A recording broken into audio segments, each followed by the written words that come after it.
Okay, hey guys, man, I got my P51 Mustang by Flite Test, the Mini. First, I'd like to say kudos to you guys, man. You guys did an awesome job with this one.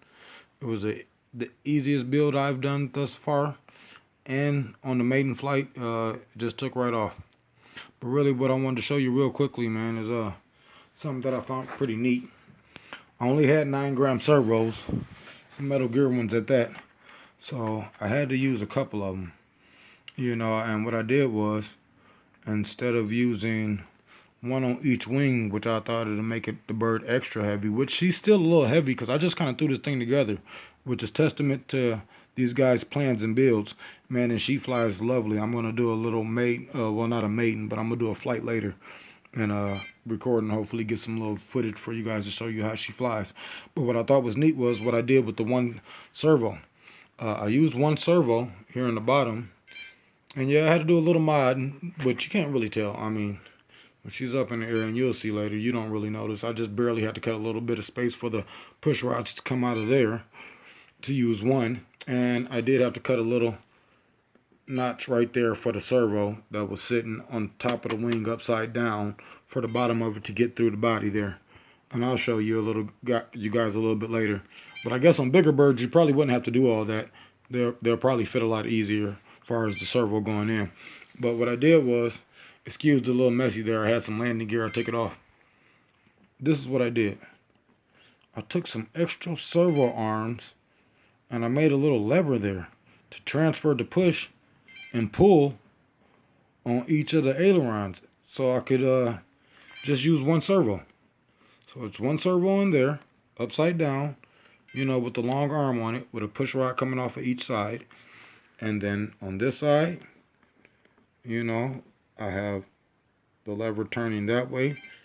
And all the little parts, as far as the screw and the servo arm, you get about 4 or 5 of them with each servo. And that little screw right there is one of those long screws that they give you, that comes with the pack.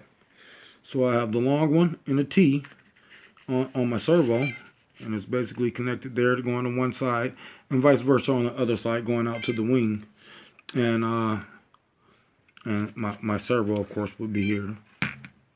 So when that thing it turns and pushes and pulls, it pushes this way and either pushes and pulls that, and you just do the opposite on the other wing, or you could do the same if you wanted to make flaps or whatever.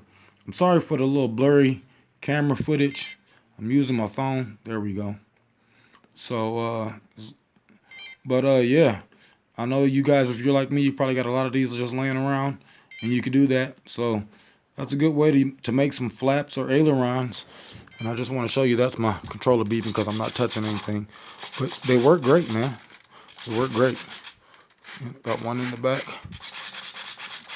I mean, very responsive, very rigid. There's no play in it. Once you glue this little, basically it's a popsicle stick cut, with that little servo arm screwed in there. And I just cut these off. You don't have to, but I guess, you could leave them on there. But I cut them off just to, make it look a little bit cleaner. But yeah, that's some way to save weight. Get double controls with just one servo. And there you go. That's how it works. Turn it upside down so you can actually see it in action.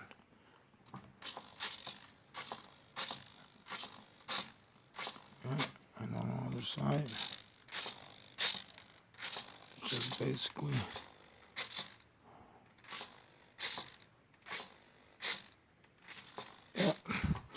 so there you have it.